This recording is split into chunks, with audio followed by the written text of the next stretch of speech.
Só danço samba, vai, vai, vai, vai, vai. Só danço samba, vai. Hola, ¿qué tal amigos de iTunes U? Bienvenidos a una sesión más de este curso de Teoría del Derecho. El día de hoy, como siempre, tenemos un programa maravilloso en el que continuamos sacándole carnita a la teoría del derecho. Y para hacer este programa nos encontramos su servidor Walter M. Arellano, Alberto Montero y Sergio Medina. Y bien, pues hablando de Sergio Medina, Sergio, ¿qué nos tienes hoy?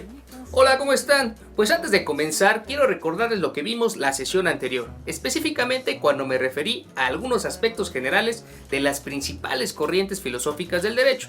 En esa sesión mencioné de manera muy rápida a dos grandes escuelas, el justnaturalismo y el positivismo lógico. En esta ocasión, y para que tengamos una idea de cómo es que el problema de la comprensión de la ciencia tiene relación directa con el derecho, es necesario ahondar con más detenimiento sobre el positivismo lógico y la escuela analítica. Como lo dije antes, el positivismo lógico aparece con el Círculo de Viena, cuyo fundador es Schlick, quien tras haber rechazado una invitación para trabajar en Bonn, decidió quedarse en Viena y comenzar a edificar lo que propiamente sería este círculo. Ello a través de una idea específica y fundamental, la idea de una visión científica del mundo, y tanta fue la fuerza de esta postura que decidieron en 1929 escribir algo así como los principios rectores de su movimiento intelectual, es decir, un manuscrito que estableciera las intenciones y las finalidades del Grupo de Viena. Este manuscrito establecía las siguientes metas. 1. Conservar un espíritu opuesto a la investigación metafísica y teologizante, y más bien conservar una investigación fáctica antimetafísica. En otras palabras menos rebuscadas, alejarse de las explicaciones religiosas y mitológicas y conservar explicaciones empíricas y lógicas. Por ejemplo, dejar de hablar sobre que la nada nadea o sobre qué es la justicia y más bien hablar sobre los enunciados de la ciencia. Esta concepción fue llevada hacia el logicismo jurídico por Hans Kelsen, quien fue el creador de la teoría pura del derecho, en la cual establecía una pureza en el método y el empleo de conceptos normativos formales, excluyendo a todas las demás disciplinas, como la moral, la política, la sociología, etc. Asimismo, Kelsen parte de dos categorías fundamentales, el ser y el deber ser, mismas que corresponden a dos mundos distintos. La primera, al mundo de los hechos, que es propiamente el mundo de la sociología, y la segunda, al mundo de las normas, que corresponde propiamente al derecho. Y antes de que caigan rendidos de sueño después de la explicación anterior, pasemos rápidamente a la escuela analítica. La famosa Analytical Jurisprudence, cuyo mayor exponente fue John Austin, quien retoma algunas ideas de Bentham y Charles Everett, explicó que el derecho puede ser explicado desde la clave de la jurisprudencia, que es entender al derecho como mandatos acompañados de amenazas emitidos por un soberano al que habitualmente se obedece y quien tiene la fuerza de castigar el incumplimiento.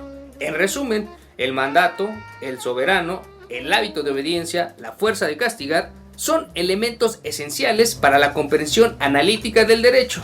Es decir, el derecho puede ser comprendido desde la expresión austiniana y ser expresado a través del lenguaje, o sea, el derecho positivo como un hecho o un factum independiente. Excelente, bueno, pues ese John Austin es un nombre que nos suena muy conocido porque constantemente lo escuchamos en nuestras clases de teoría del derecho. Y bueno, pues vale la pena que ustedes también bajen y descarguen los contenidos que constantemente estamos subiendo a esta plataforma de iTunes U para conocer más acerca de los teóricos que citamos. Y bien, recuerdan ustedes que en la sesión pasada me tocó platicarles un poco acerca de la teoría, el método y la ciencia. Cuando hablamos de estas nociones, indudablemente hacemos referencia a tres caras distintas del mismo triángulo, y es que las tres tienen una estrecha vinculación entre sí.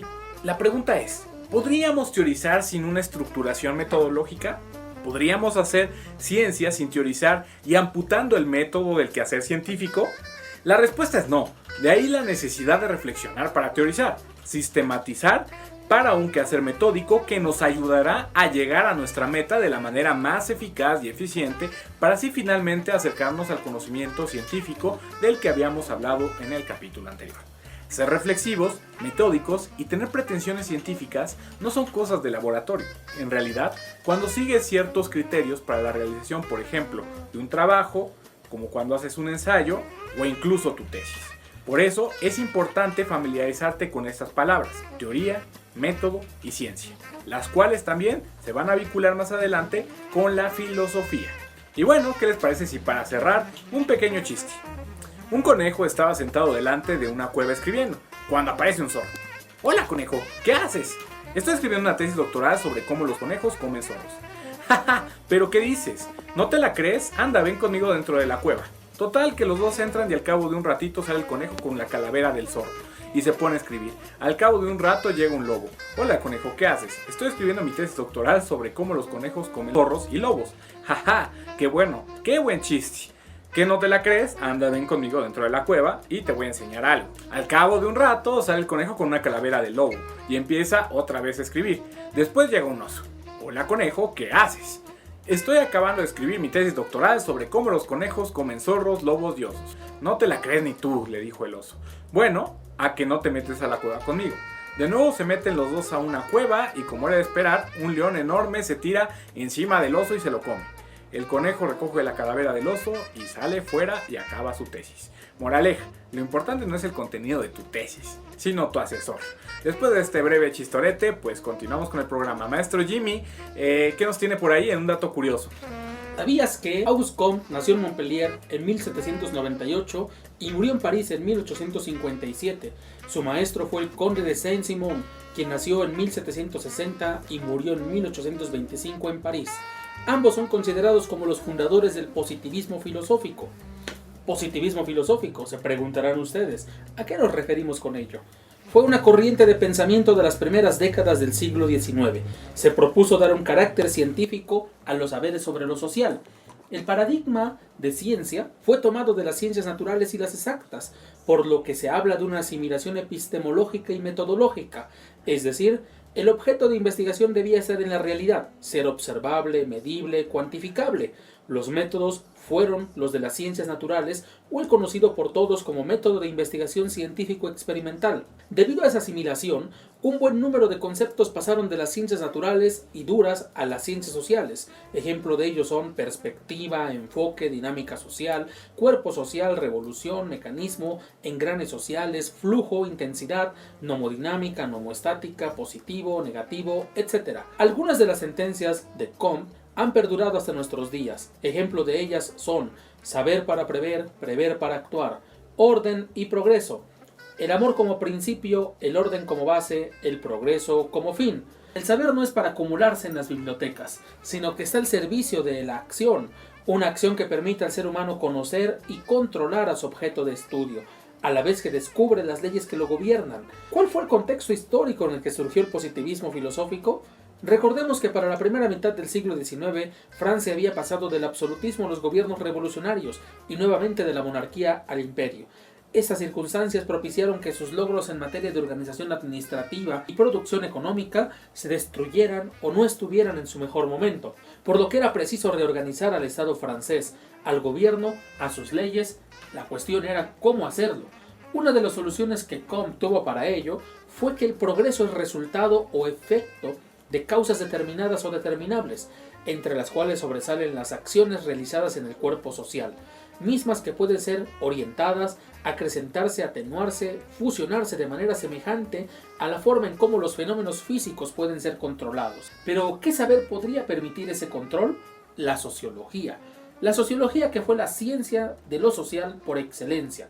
Los resultados de esta ciencia orientarían a otras ciencias en su labor de conocer, explicar y descubrir las leyes que gobiernan a su objeto de estudio, con el propósito de controlarlos y encauzarlos al progreso. De esta forma, el paradigma de la ciencia positiva fue introducido en las más diversas ciencias como la historia, la economía, la educación, la política, la filosofía y el derecho, por lo que el positivismo filosófico pasó a ser la fuente de donde proceden las más diversas formas del positivismo, entre ellas el justpositivismo, del cual nos ocuparemos en otros programas. Excelente, bueno, un dato bastante interesante. Siempre hablar de Saint-Simon pues nos remonta a los orígenes del positivismo. Y bien, pues ¿qué les parece si continuamos con más en el siguiente programa de la teoría del derecho? Hasta la próxima, amigos. Hasta la próxima. Hasta la próxima. Só danço samba, vai, vai, vai, vai, vai. Só danço samba, vai.